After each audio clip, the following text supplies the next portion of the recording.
नमस्कार मैत्रिणींनो, कशा आहात तुम्ही? मी आरती माझ्या यूट्यूब चॅनलमध्ये आपलं मनापासून स्वागत करते। आज हा जो कटोरीचा ब्लाऊज शिवलेला आहे तो मी तुम्हाला शिवून दाखवणार आहे आणि स्टेप बाय स्टेप कसा शिवायचा आहे तो दाखवणार आहे। तर हा व्हिडिओ तुम्ही पूर्ण बघा। ह्याच्यात छोटे छोटे टिप्स दिलेल्या आहेत ज्या की महत्त्वाच्या आहेत। ब्लाऊज शिवताना काय करायचे किंवा अगोदर काय करायचं आहे जेणेकरून आपलं ब्लाऊज फास्ट शिवून होईल। तर आता हे जे मी कटिंग हे केलेलं आहे, मी हे कटिंग अगोदरच करते संध्याकाळी। सहसा मी संध्याकाळचं कटिंग करून ठेवते आणि दिवसभरात आपण ते ब्लाऊज शिवून होतात। कारण कटिंग करून ब्लाऊज शिवायचं म्हटलं की खूप वेळ जातो, तर शक्यतो संध्याकाळी कटिंग करून ठेवायचं आहे।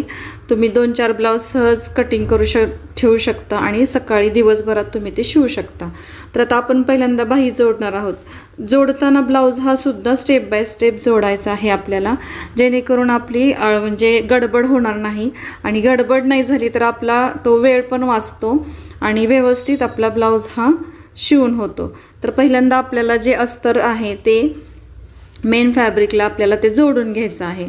तर हे जी आपण पहिल्यांदा नेहमी मी कधीही पहिल्यांदा बाही जोडते, कारण बाहीला काय होतं कधी कधी जोड येतो आणि त्यात वेळ खूप जातो, म्हणून मी पहिल्यांदा काय करते बाही जोडून घेते। आता ह्या स्लीव्जला जोडा आलेला नाही कारण हे कापड थोडं मोठं होतं आणि अस्तर पण व्यवस्थित बसलेलं होतं। 80 सेंटीमीटरमध्ये हा ब्लाऊज माझा कट झालेला आहे।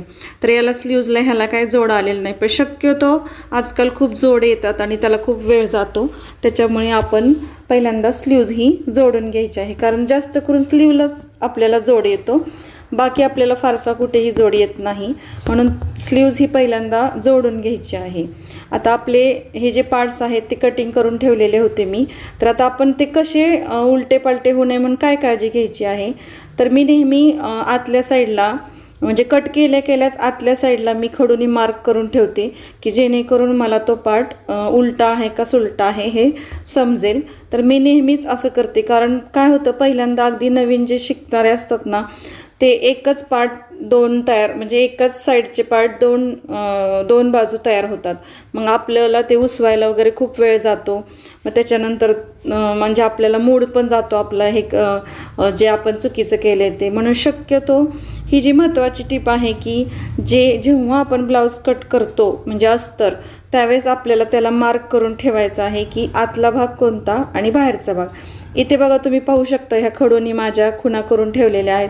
कायम मी असं करते, कारण मला नवीन शिकताना ह्या गोष्टीचा खूप त्रास झाला होता।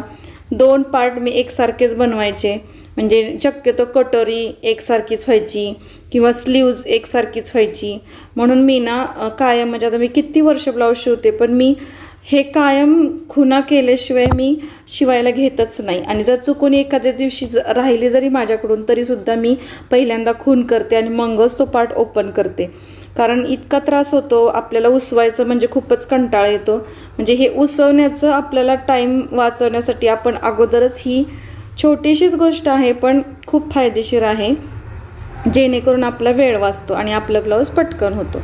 तर आता हे बघा दोन्हीही आपण एकमेकांना फॅब्रिक आणि अस्तर हे जोडून घेतलेलं आहे। तर आता आपल्याला ते आपण साईडचं सुद्धा कापड हे काढून टाकायचं आहे, म्हणजे आपलं ते पटकन तयार होईल। आता मी बॅक साईड घेत आहे शिवायला बघा। तर आता आपण जेव्हा अस्तर कट करतो त्यावेळेस कटिंग करताना अगदी व्यवस्थित कट करायचं आहे, जेणेकरून आपलं ते नंतर आपल्याला प्रॉब्लेम येऊ नये। अस्तर कट केल्यानंतर आपल्याला कापड कट करायचं आहे, त्याच्या काही छोट्या छोट्या पट्ट्या असतात, म्हणजे बॅक साईडची पट्टी, परत हुकची लुकची पट्टी असते, परत गोटाला ज्या आपण पट्ट्या काढतो त्यासुद्धा आपण काढून ठेवायच्या आहे। ही 2 नंबरची टिप आहे की जेणेकरून आपला वेळ नंतर शिवताना आपण एकदा बसलो की आपल्याला ते कट वगैरे करायला म्हणजे त्रास नको, उठाय नको किंवा काहीही वेळ जायला नको।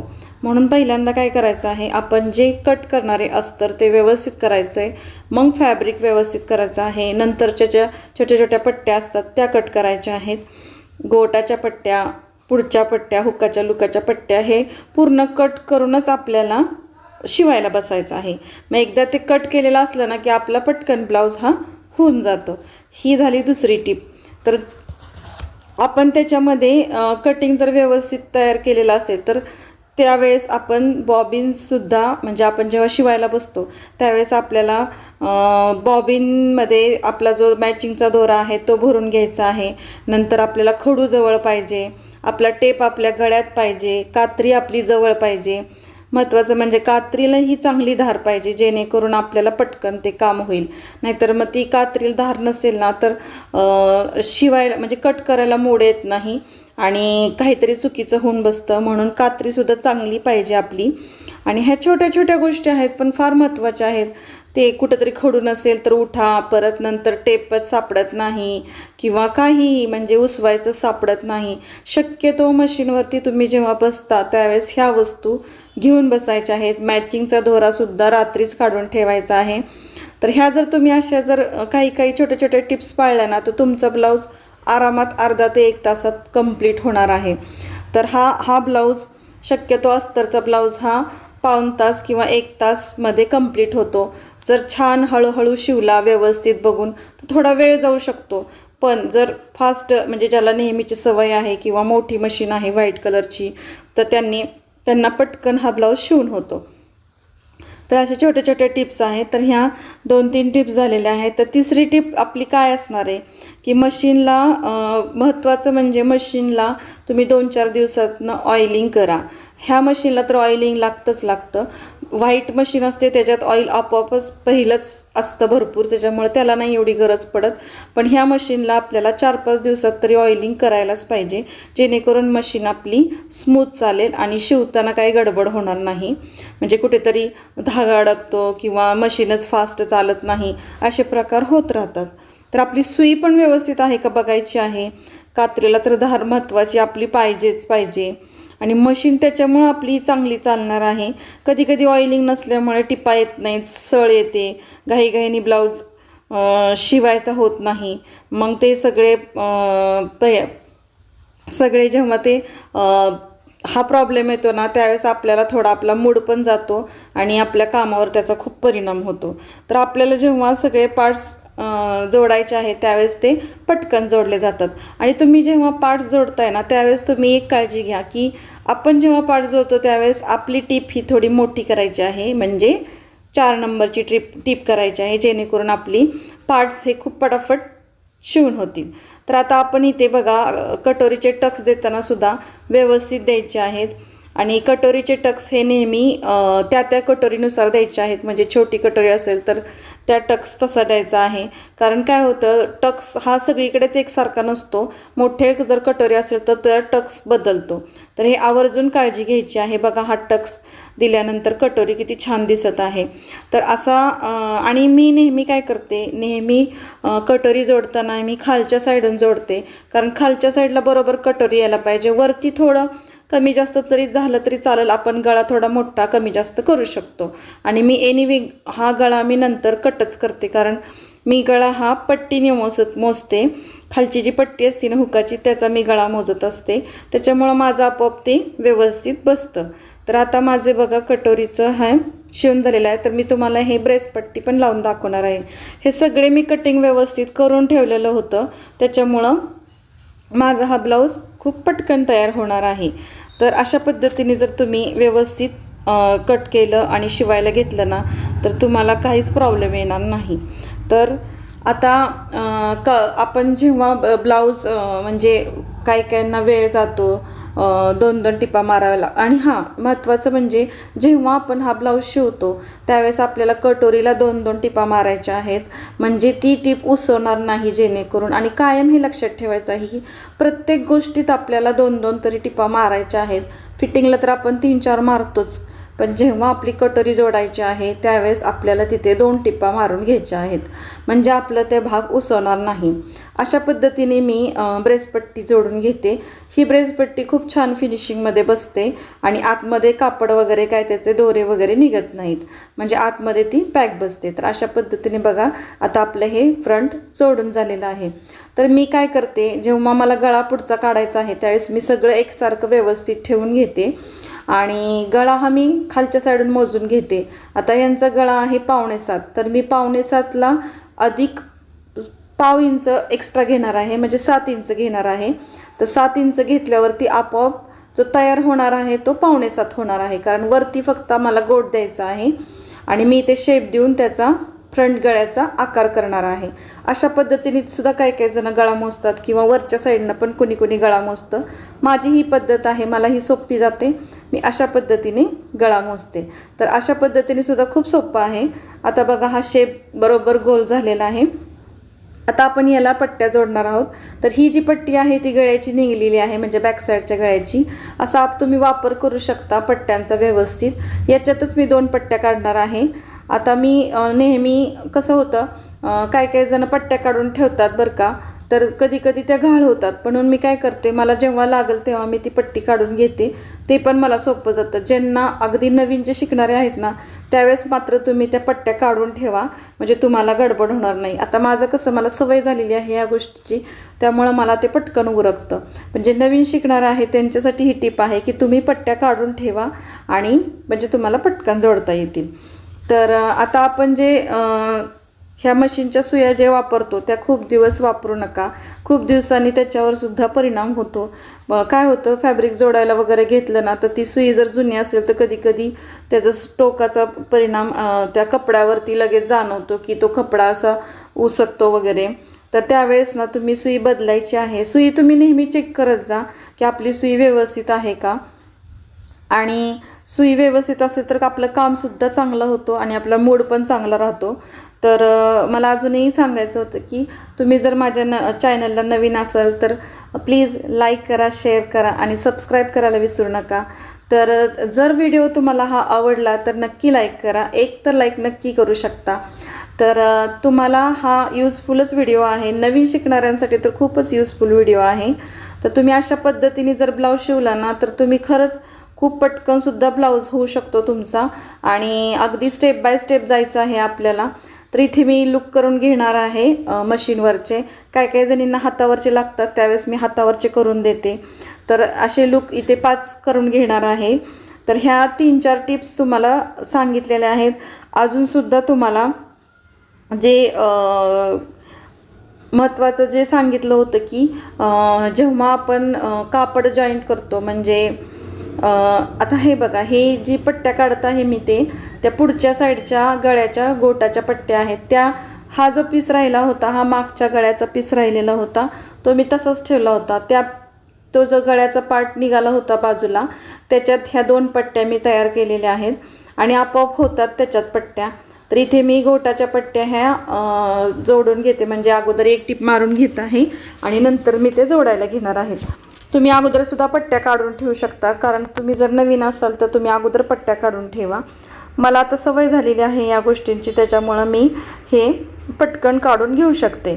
तर अशा पद्धतीने तुम्हाला की हे जे पट्टे आहे, आणि अजून एक सांगते की जेव्हा तुम्ही गळा जोडता त्यावेळेस, म्हणजे बॅक साईडचा असो किंवा गोटाची पट्टी जोडता, त्यावेळेस ती पट्टी जोडल्यानंतर कट हे नेहमीच द्यायच्या आहेत, कारण कट जर तुम्ही दिले ना तर तो गळा खूप सुपिरियर बसतो आणि अगदी व्यवस्थित तो पलटी पण होतो। जर तुम्ही कट नाही दिले, ही एक टिपच आहे, खूप महत्त्वाची टिप आहे, कारण गळा जर पलटी पडत असेल ना तर हे कारण असू शकतं की तुम्ही त्याला जर कट्स नाही दिले ना, असे कट्स दिले नाही तर तुमचा तो गळा पलटी पडणार, म्हणजे जी गोटाची पट्टी आहे ती पलटी पडणार, अगदी छान फिनिशिंगमध्ये ती पट्टी येणार नाही।